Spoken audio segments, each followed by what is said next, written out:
ఒక వ్యక్తికి కళ భావన వచ్చినది అంటే ఆ కళ భావన దేనికి వచ్చినది, దేనికి దాన్ని నువ్వు దేనికి సాదృశ్యంగా తీసుకోవాలి అని అంటే,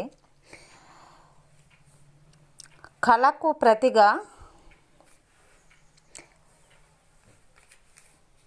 నీటి గట్టున పుట్టే ఊట లాంటిదండి. ఎందుకంటే నీకు కళ వచ్చినది అంటే ఆ కళ ద్వారా భగవంతుడు నీతో మాట్లాడుతున్నాడు.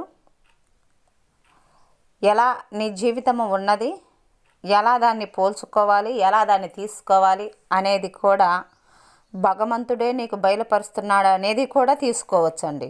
ఊట లాంటిది కళ ఆరంభము నీటిగట్టున పుట్టు ఊట వంటిదండి. అది ఎట్లానైనా నీ మంచికే, ఒకవేళ చెడు జరిగిపోతుందా చెడుకో